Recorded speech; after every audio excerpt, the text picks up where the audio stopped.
आता मान्सून दाखल झालेला आहे मुंबईमध्ये आणि पाऊस बरसायला सुरुवात झाली. कालही बऱ्यापैकी पाऊस झाला होता मुंबईत. मात्र अनेक ठिकाणी पाणी तुंबल्याच्या घटना घडल्या. इतकंच नाही तर अंधेरीचा जो सबवे आहे त्याच्यावरती कुठलाही तोडगा अद्याप तरी निघालेला नाही. वाहतूक थांबवावी लागते. दुसरीकडे जिथे महापौर पाहणी करत होता त्याच ठिकाणी पालिकेचाच एक कर्मचारी अधिकारी हा पाय घसरून मॅनहोलमध्ये पडता पडता वाचला. त्यांच्यासमोरच ही घटना झालेली आहे. मुळात मला असं वाटतं की मे महिना एप्रिल महिना तुम्ही सगळेजण नालेसफाईच्या बातम्या करत होतात. रोज कोण ना कोण नालेसफाई बघायला जायचं. त्यांनी काय नालेसफाई बघितली हा प्रश्न माझ्यापुढे निर्माण होतो की दरवेळेला दर एप्रिल आणि मे महिन्यात नालेसफाई पाहणीचं एक नाटक सगळेजण करतात.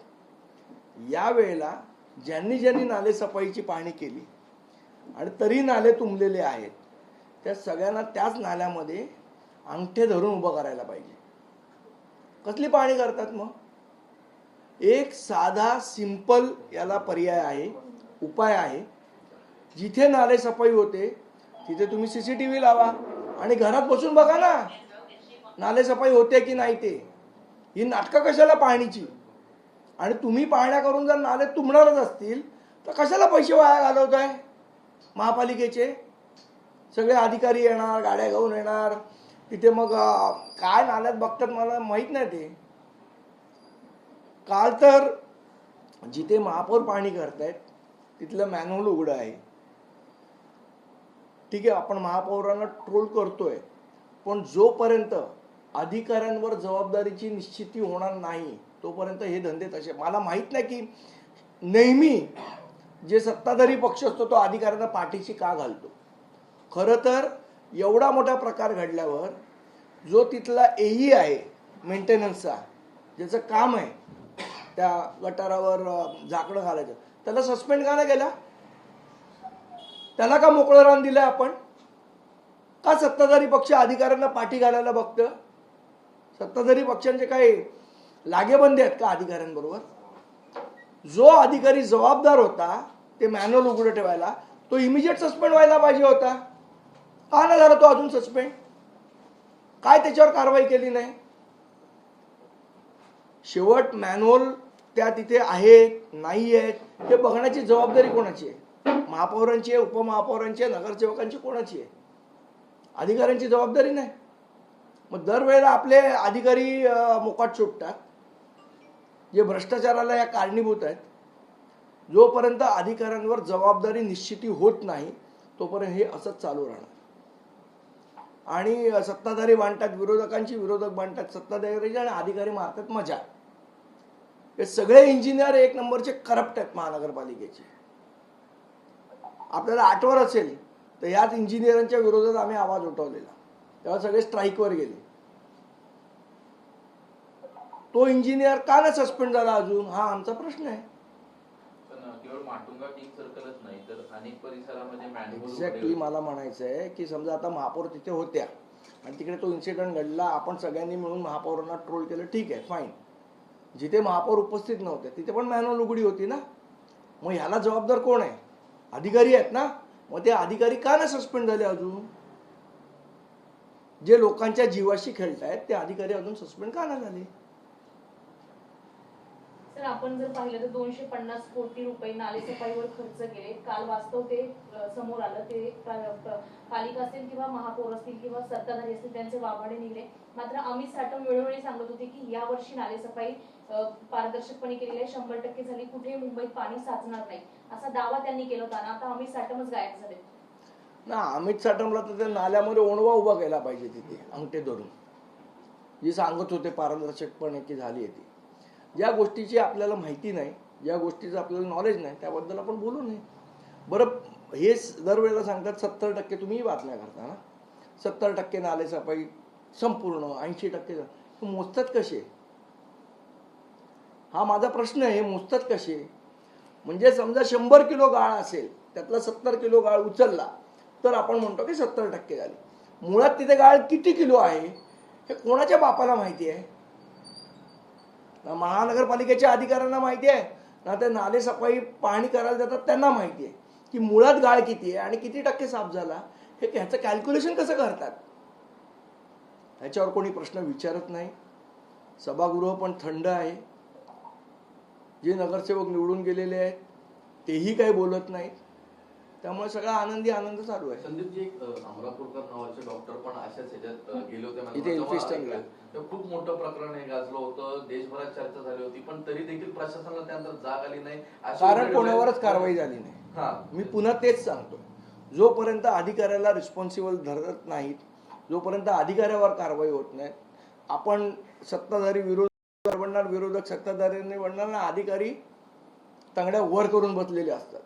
जोपर्यंत त्या अधिकाऱ्यांवर कारवाई होत नाही तोपर्यंत या गोष्टीचं काही होणार नाही. मॅन्युअल संदर्भात एक विशिष्ट नियमावली करावी असा सुद्धा एक हे सगळं झालंय ना प्रस्ताव. म्हणजे अगदी अहो त्याच्यामध्ये म्हणजे हे सगळं झालंय. जाळ्या बसवण्याचं काम सगळं एक अद्याप मध्ये झालेलं मला नाही. आठवतं मॅन्युअलसाठी ती अशी खाली जाळी आणि मग वर, मग त्याच्यातनं पाणी जाणार, माणूस जाणार नाही वगैरे, असं सगळ्या कल्पना झाल्या ना. कुठे त्याचं इम्प्लिमेंटेशन आहे? कुठे अधिकाऱ्यांनी इम्प्लिमेंट केलं?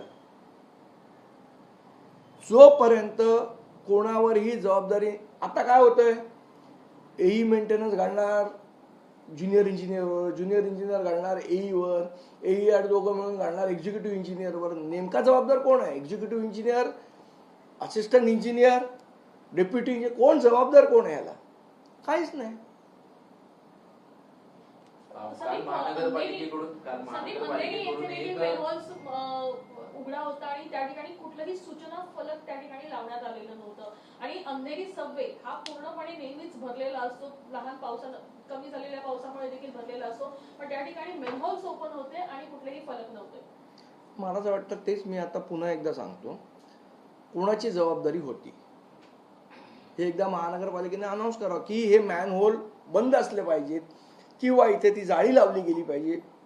ही जबाबदारी नेमकी कुठल्या अधिकाऱ्याची होती हे जोपर्यंत महानगरपालिकेचे प्रशासन सांगत नाही तोपर्यंत तुम्ही कारवाई कोणावर करणार?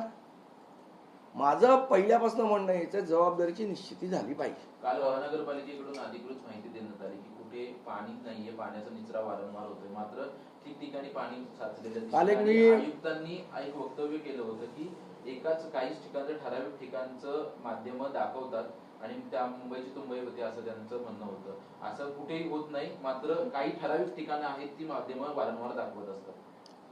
पूजा करायला पाहिजे आणि एकदा आयुक्तांनी फिरावं रस्त्यावर. मग जर त्यांना असं काल मी गंमत बघितली कुठल्या तरी चॅनलवर,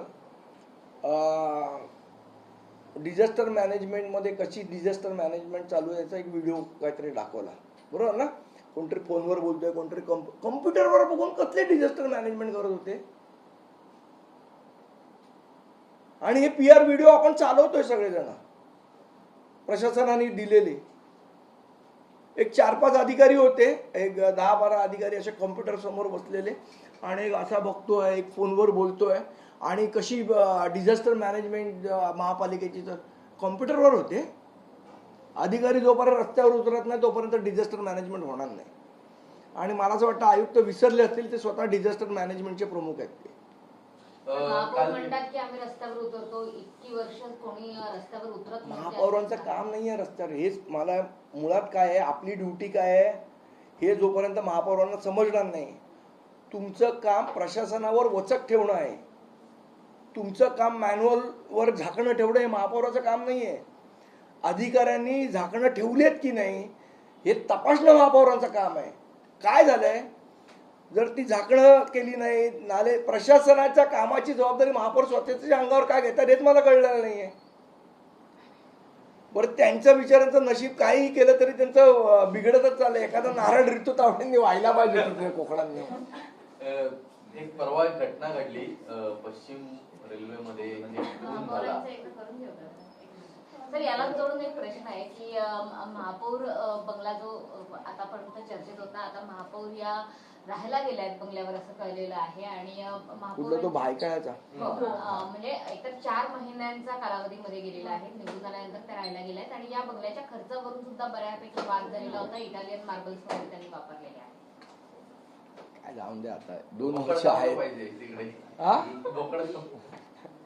तिथे, आता राहायला गेलेले आहेत. शुभेच्छा आहेत त्यांना नवीन बंगल्यात. दुसरी गोष्ट, पश्चिम रेल्वेमध्ये एक खून झाला, आपण तो व्हिडिओ पण नाही, आपण म्हणतो महापौरांनी इटालियन आयुक्तांनी कुठले कुठे काय काय लावले आपण कधी चेक केलंय का? आयुक्त, अतिरिक्त आयुक्त यांनी त्यांच्या बंगल्यात काय काय महानगरपालिकेच्या खर्चाने सोयी केल्या हेही एकदा बघा. दरवेळेला आपण राजकीय व्यक्तीनं जबाबदार धरलंच पाहिजे, त्याच्यामध्ये दुमत असण्याचं कारण नाही. पण प्रशासन पैशाचा कसा गैरवापर करतं मला असं वाटतं ह्याच्यावर सुद्धा बारकाईने लक्ष देणं आवश्यक आहे. पश्चिम रेल्वेमध्ये खूनचा प्रकार झाला आणि दुसरी घटना आहे 6 महिन्यातच. परत एकदा कुठेतरी रेल्वेमधली जी म्हणजे आपण म्हणतो की मला असं वाटतं की एक तर समाजाच्या संवेदना संपत चालल्यात की काय मला कळत नाही. दुसरं जो पेशन्स असायला पाहिजे तो पेशन्स माणसाचे संपत चाललाय का? म्हणजे छोट्या गोष्टींवरनं चाकू काढून एखाद्याचा खून होऊ शकतो. लग्न करायचं नाही म्हणून कोणीतरी कोणाला कड्यावरनं ढकलतं. आपण ह्या सामाजिक संवेदना आपण संपत चालल्यात ही मला असं वाटतं आपल्या सर्वांसाठी चिंतेची बाब आहे. सर, ठाणे जिल्हाधिकाऱ्यांच्या अहवालामध्ये मीरा भाईंदरची जी आदिवासी पाड्यातली जमीन आहे त्यामध्ये भाजप आमदार नरेंद्र मेहता आणि त्यांच्या कंपनीवर बेकायदा जमीन हस्तांतरणाचा ठपका लागलाय. नरेश मेहता, नरेंद्र मेहता, हा तेच ते नरेश मेहता. त्या नरेश मेहतांनी अनेक घोटाळे तिथे केलेले आहेत आणि मराठी माणसावर पण दादागिरी करायचं काम चालू आहे. या नरेशना आमचे देवेंद्रजी काय सजा देतात बघायला लागेल. नरेश आहेत म्हणून सोडतात त्यांना.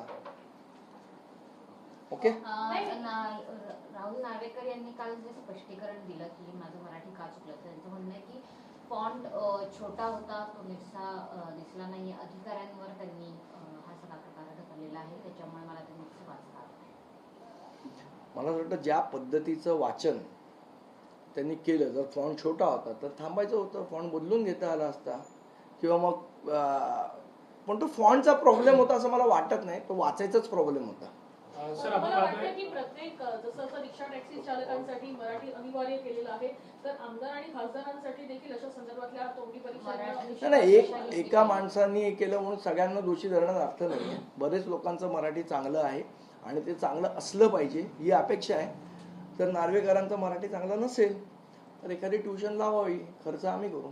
सर, आपण पाहतो ज्या पद्धतीने अन्न आणि औषध प्रशासनाच्या माध्यमातून राज्यभरामध्ये कारवाई सुरू आहे. काल जितेंद्र आव्हाडांनी सांगितलं की 250 कोटी रुपये जे आहेत ते बदली करण्यासाठी त्यांची देण्यात आली आहे. जितेंद्र आव्हाड कुठल्या पुराव्यांच्या आधारे बोलले याची मला कल्पना नाही, त्यामुळे त्याच्यावर मी भाष्य करणार नाही. पण तुम्ही कसं पाहता याच्याकडे, ज्या पद्धतीने अन्न आणि औषध मला असं वाटतं सगळ्यांनी, कारवाई सुरू आहे, सगळ्या अधिकाऱ्यांनी त्यांची कर्तव्य पार केली पाहिजेत.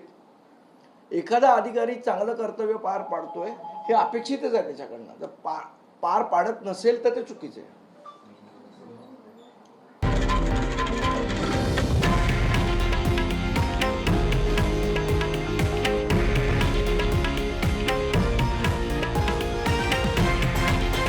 हे आहे देशातील नंबर 1 न्यूज नेटवर्क आणि आपण पाहत आहात TV9 मराठी, एकमेव.